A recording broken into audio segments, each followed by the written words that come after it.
Ganevi, madam. Thank you.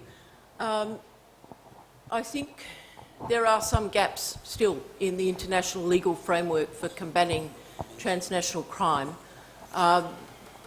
With the Somalia piracy, we took some steps forward to close those gaps for piracy and armed robbery.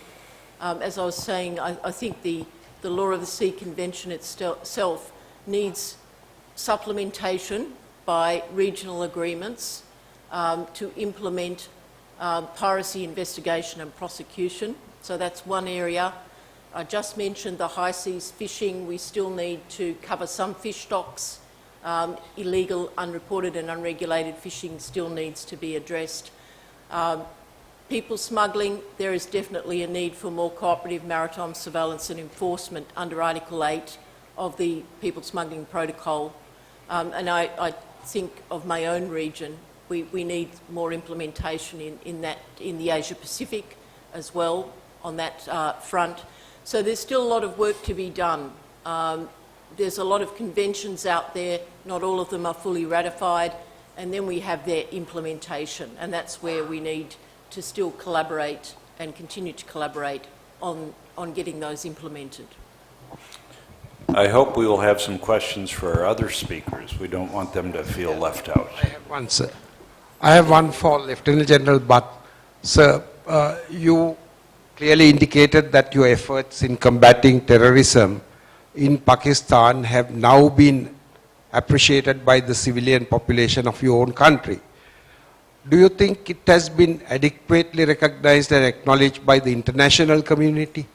Because I think this is a problem that the military establishment in Sri Lanka has in common with you.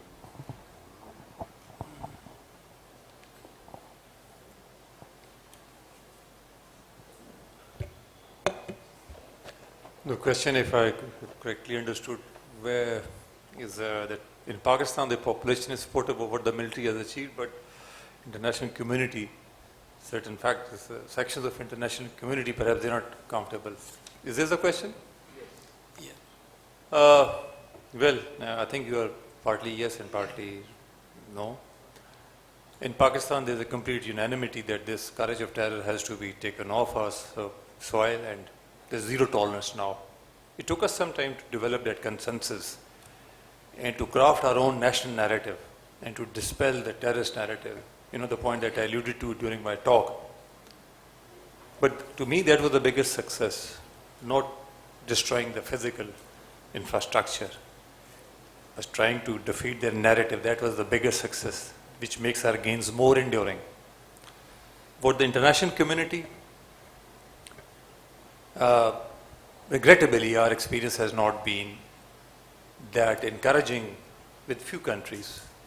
Instead of appreciating the sacrifice, the great sacrifice that we did, not for ourselves, for the international community, that has not been acknowledged in a manner that it should have been. Kindly recollect the slide that I showed, December 2001, not a single foreign entity or a soldier or a terrorist or a militant in Pakistan or in that part of the world. 9/11 was not of our doing, nor were the other terrorist acts. Something happened in Afghanistan. From Sudan, Al-Qaeda was pushed into Afghanistan, and then Operation Anaconda gets launched, and they, all of a sudden, one fine morning, we get a call from somewhere that, oh, the Al-Qaeda complete leadership, they have been pushed into Pakistan through Tora Bora. So that's a sad part of it. And thereafter, you do it like this. The good thing was that there was perhaps never a plan, never a strategy. Again, something that I alluded to. There has to be a political strategy through which the military strategy should take its role. But now the situation has changed. We cannot satisfy all our critics. That is again a national consensus.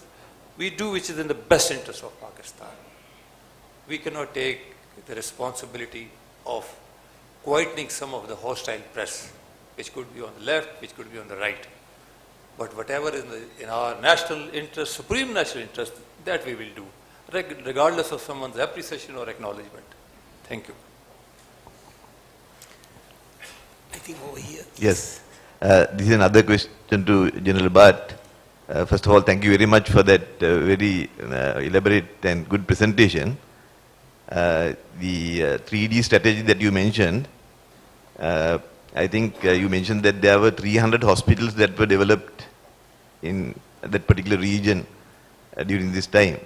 And I presume that they were military civil units, combined units.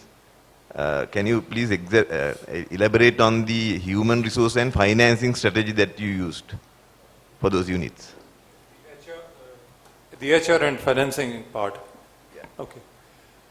I said that we were never alone in this effort. Once it came to finances, USA was quite forthcoming. So were UAE and Saudi Arabia. They were able to fund some of the projects, but that we really appreciate and admit. So we have our own military units and divisions also. FW, it's a strategic organization. They can build tunnels, dams, airports, anything, not only in Pakistan, but in the rest of the world. And they have over $4 billion of portfolio. So that is the military organization. Then we also have our engineer divisions. Those have the skill set and expertise to develop any project, any development projects, from building to bridge to high school to anything you name it, and they have this expertise. And these are all, you know, the administration is the military, and on need basis they do hire the civilian experts, both from abroad and from the local. And they are used to, you know, operating in hostile environments. So we had that experience. We were able to tap on some money, not exactly what we wanted, but part of it. And whatever was the difference, that was shared by the military, from the provincial government and national government. So with us, it has worked very, very well. And this is something that was admired and appreciated by, you know, the other donor agencies, especially USAID. They were amazed that across the border, this type of a project would take 2 years and maybe $10 million. But here in Pakistan, it's taking them 3 months and maybe fraction of the amount which was spent. So there's a difference. Once you hire international consultants or even local professionals, there's a cost that you pay. And in maybe half of that cost, if you have the expertise and skill set, you can do it. Thank you.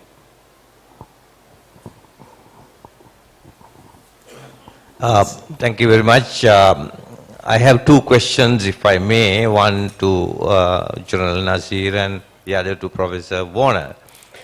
General Nasir, you mentioned a very important and perceptive point that defeating narrative is the key, and that military strategy should fit into that.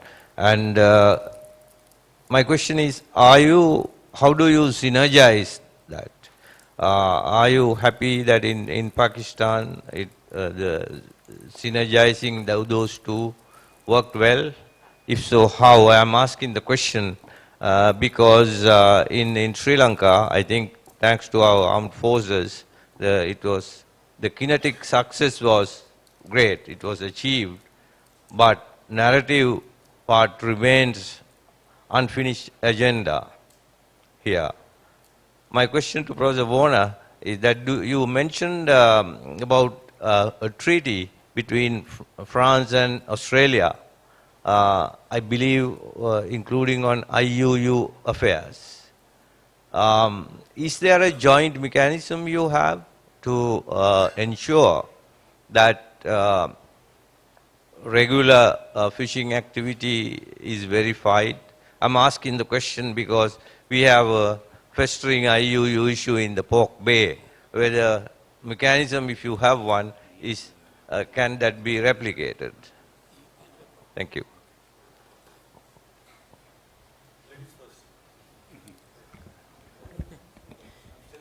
Yep. So the treaties that I mentioned, the 2003-2007 Australia-France bilateral cooperation refers to our sub-Antarctic islands, which are very remote from Australia, 4,000 kilometres south-west.